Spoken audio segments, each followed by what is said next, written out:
بذمتك يا شيخ ما بتتعبش وانت بتنقل الواح الكونتر من مكان لمكان؟ يعني من على جنب مثلا في اخر الورشه لحد البنش بتاعك، او من المخزن لو كانت ورشتك اكبر شويه لحد جوه الورشه.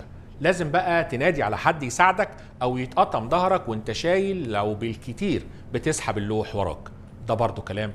امال انا هنا بعمل ايه؟ انا هقول لك بقى على طريقه اثبتت لي اني كنت غلطان جدا، لانها ما كانتش اول حاجه عملتها في الورشه وفي القناه وفي كل حياتي المهنيه. يلا بينا نبدا مع بعضينا.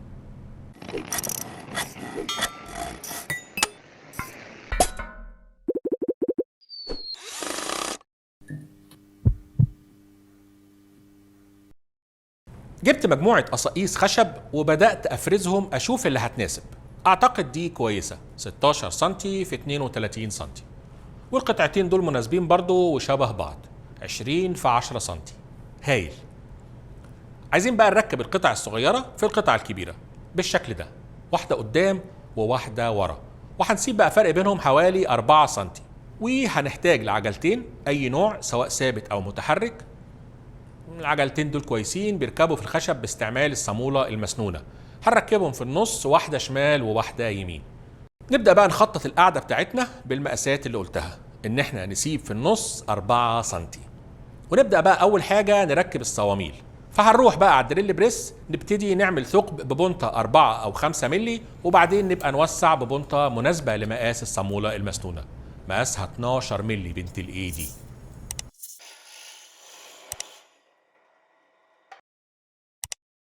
تمام، مناسبة للصامولة. ندقدق بقى على الصامولة لحد ما تغرز كويس. بالغيرة بقى هنبدأ نلزق الخشبتين الصغيرين بالطريقة اللي قلناها. المهم يا سيدي، انت طالما وصلت للجزء ده من الفيديو يبقى ما تنساش تشترك في القناة لو كنت مش مشترك. والكل بقى اللي هيعجبه الفيديو ما تنساش تدعمنا باللايك والشير عشان دايما نتقابل على خير. ممكن كمان بقى نركب قوايم بسيطة كده عشان تديها قوة ودعم.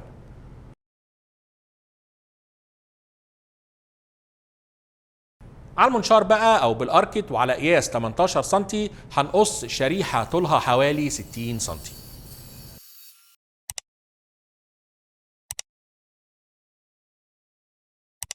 دي ماسورة نص بوصة محملة، هنقص حتة منها على مقاس ايدي.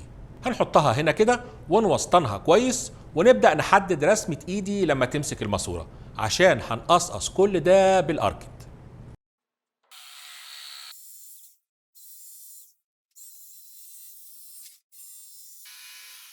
تمام، الماسورة بتركب كويس، الله ينور. هنحتاج بقى سيخ البورمة ده مقاس 8 مللي مثلا، مع وردتين وصامولتين عشان هنعديه من هنا ويمسك لنا الماسورة وتبقى مقبض قوي. نروح تاني على الدريل بريس.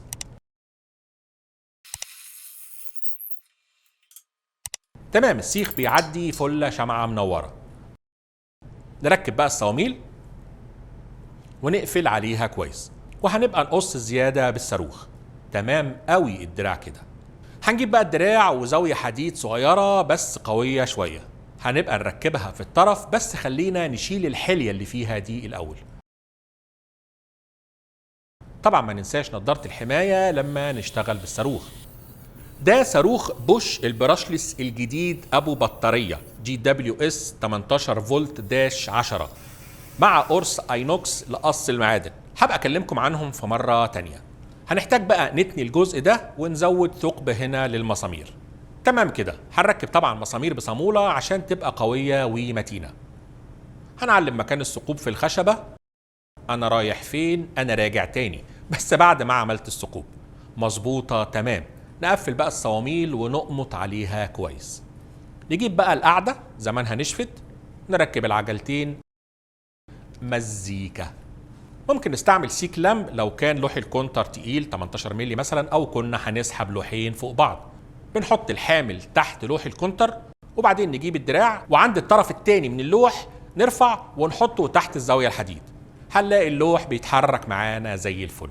مفيش مجهود، مفيش تعب، مفيش مشقة. سواء بقى بسحب لورا او بزقه لقدام، اقدر الفه زي ما انا عايز كمان، وكمان اركن على جنب. نوريكم من زاوية اوسع شوية. ايه الحلاوة دي؟ كانت فين الأداة دي من زمان؟ بصراحة مريح جدا وهينفعني جدا جدا، لأني بشتغل في الغالب لوحدي. بالنسبة بس لطول الدراع ده فبيختلف بقى من شخص طويل زي حالاتي كده لشخص مش طويل قوي زي حالاتي برضو. اعملوا بقى حسب طولك انت وبلاش احراج. المهم لو طولت عليكم سامحوني، ولو عجبكم الفيديو ما تنسوش تدعوا لي. احنا متعودين ما نطلبش منكم الاشتراك في القناة الا لو الفيديو عجبكم. كالعادة مش هوصيكم على اللايك والشير، وان شاء الله نتقابل على خير. السلام عليكم.